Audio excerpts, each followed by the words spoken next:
looks a bit weird, but we're gonna go with it, it'll be fine. I'm actually quite impressed I managed to get makeup on my face today, because today is not a good symptom day, but I wanted to film this. I finally feel like I've got some time and some quiet and enough energy to actually sit and film this, so we're doing it. It's happening. So May is ME Awareness Month, and I thought it might be quite a fun idea to do an assumptions video where I ask people on Instagram to send in their questions and assumptions about ME, and I can talk about them. I'm not going to use this video to go into depth about my own story, but I do have a blog post which I'll link below, which kind of goes through my experience of kind of like the onset and the diagnosis of my own ME, so if you want to find out more about that, I'll leave that link below. But yeah, let's just do some assumptions. So the first question, which is absolutely fair enough, is what is ME? So that's a good place to start.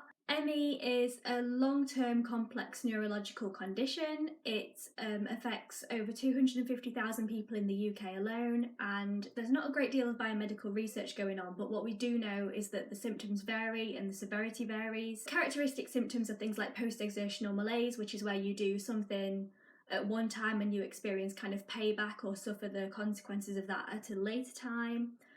Obviously there's debilitating fatigue that doesn't go away with rest. There's things like muscular and joint pain, cognitive symptoms like brain fog, short-term memory loss, long-term memory loss. Some people have issues communicating. What else? Temperature regulation issues, allergies and sensitivities, autonomic dysfunction. I'm probably missing loads, but yeah, there's a huge range of symptoms. You sometimes need to use a wheelchair and other times not. That is true. I am an ambulatory wheelchair user, so I use a wheelchair sometimes and not others. For me, I can kind of stand and walk for about 5 to 6 minutes at a time, probably a little bit more at a push, but that would leave me very ill the next day. So I do use a wheelchair, and that's either a transit wheelchair, which is pushed by someone else, or a power chair. And I got my power chair in 2018. You may know Janice if you've seen my other videos or you've followed me online, and our special relationship. Using a wheelchair has actually really improved my quality of life, and I'm really grateful for that. It's a shame there's such a stigma around it still, because it can make such a huge difference. Not an assumption, but what are your thoughts on the term yuppie flu, offensive or not?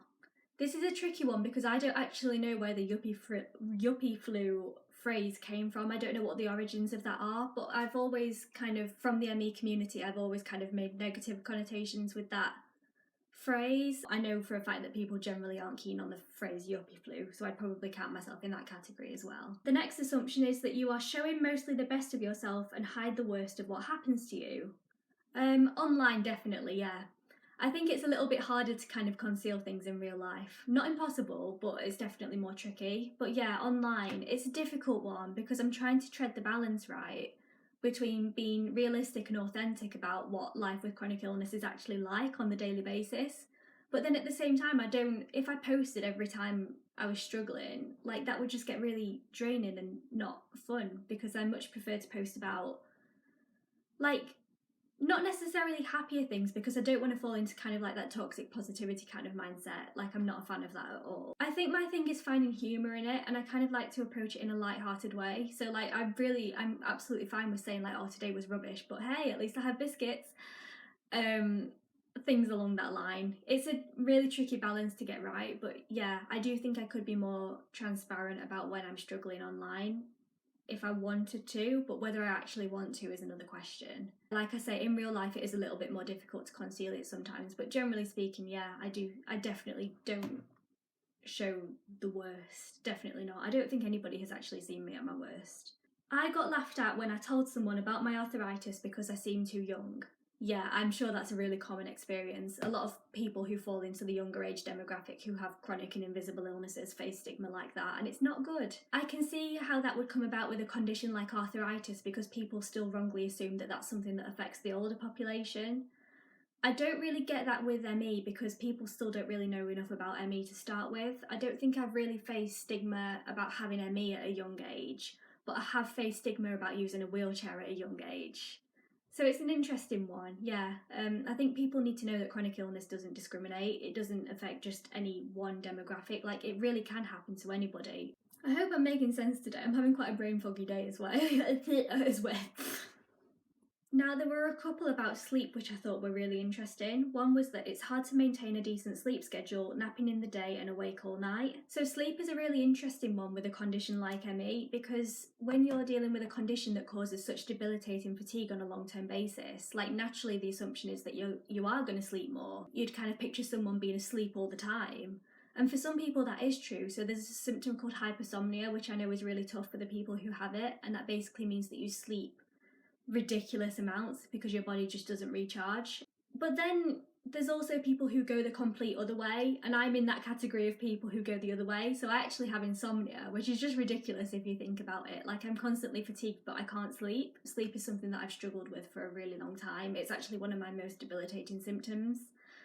And instead of going into that too much here, I wrote a post for Careco not long ago about my experiences of insomnia and kind of coming to terms with sleep disturbance, so I think I'll link that below as well. Okay, the next one is, I have fibromyalgia, it seems our symptoms are the same. So that's really interesting because there are such similarities between ME and fibromyalgia. Like, there are so many symptoms that cross over between the two, and there are also lots of people who have both conditions. I definitely don't have fibromyalgia, I just have ME. And I think the way people kind of distinguish between them, generally speaking, is they kind of associate ME more with the really debilitating fatigue and like things like post-exertional malaise. That's one of the most characteristic symptoms of ME. Whereas with fibromyalgia, the emphasis is much more on people's experiences of chronic pain and this really debilitating pain. And that's one way of characterising it, but then at the same time, I have no doubt that there are people with fibromyalgia who also have post-exertional malaise, and there are definitely people with ME who also have really debilitating chronic pain. So it's a funny one, and I do think we need to understand more about the origins of both conditions to really kind of distinguish between the two. But yeah, there's definitely a lot of overlap, I agree. Sounds strange, but most people I know with ME used to be dancers. Now, this is really, really interesting because there is such a strange correlation between people who have ME and people who either used to dance, especially ballet, or who used to be involved in like kind of like competitive performance sport.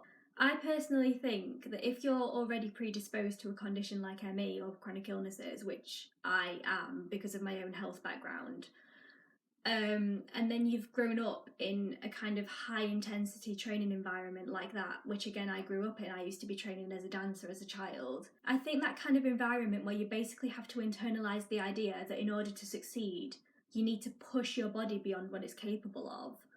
Obviously, that does not go hand in hand with a condition like ME, which is very much about condition management.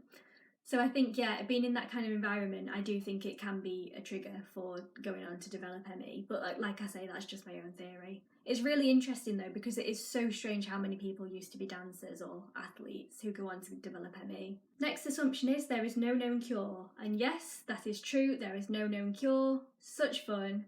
Like I say, not a lot of research going on, not a lot of investment in the condition, despite the fact it affects so many people. My understanding is we're getting closer to a diagnostic blood test, which in itself would be a really positive thing, and I really hope that happens in my lifetime, purely because it might take away some of the stigma that people sadly experience. There are things like condition management, and you can kind of go down the route of medications or like treatments or alternative therapies for like specific symptoms, but yeah, no known cure at the minute. Not an assumption, but I'm always interested in how people with chronic illness manage living independently. It's not without its challenges.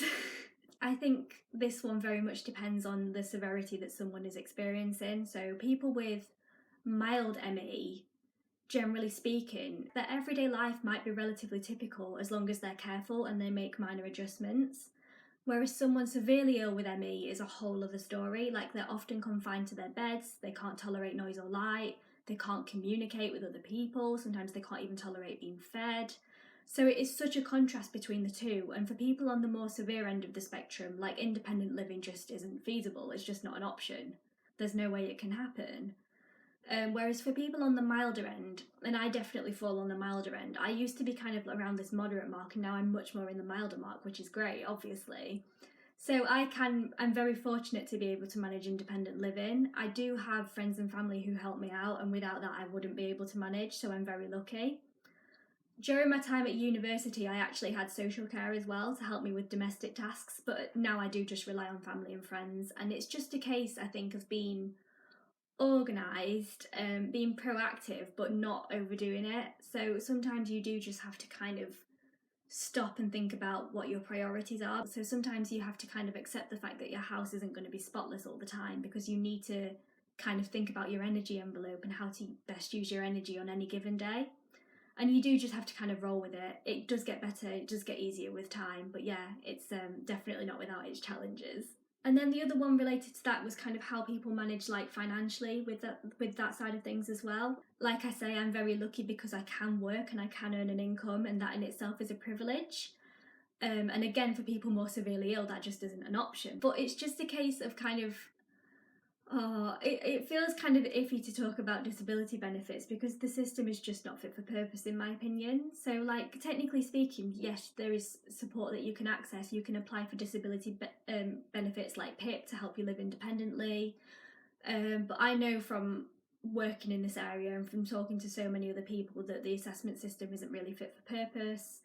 It's not fit for purpose for any disabled person, but I think it particularly stigmatises against people with invisible conditions and fluctuating conditions like ME. I just think the fact that the assessments are done by people who have no medical background and no experience of the illness of the person they're dealing with, I just think that's completely, it's just an outrage really, and I can't believe some of the things that go on.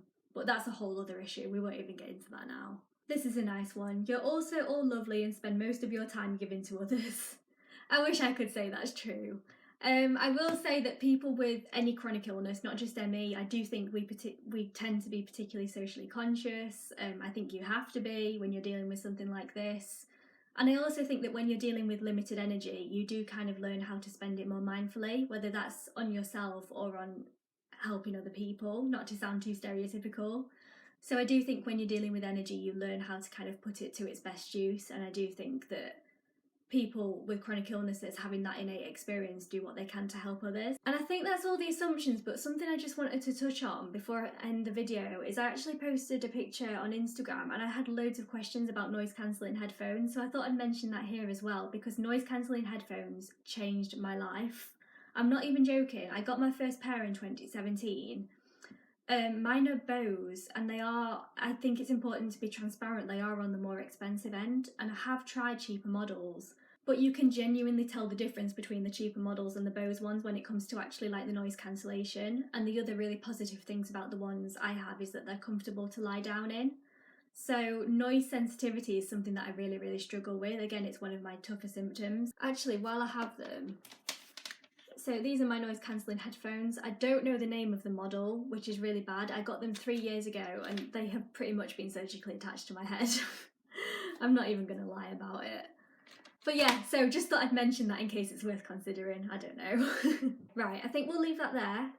I mean, if you have any other questions or assumptions, I mean, I could answer them in the comments if you like. Maybe we'll do something like this again sometime. But thank you to everyone who sent one in. There's also websites like the ME Association, Action for ME, ME Research UK. And I'll also link a blog post to show kind of how you can show your support during ME Awareness Month as well. Cool, done. I'm gonna go for a lie down now. Thank you for watching and I will see you next time.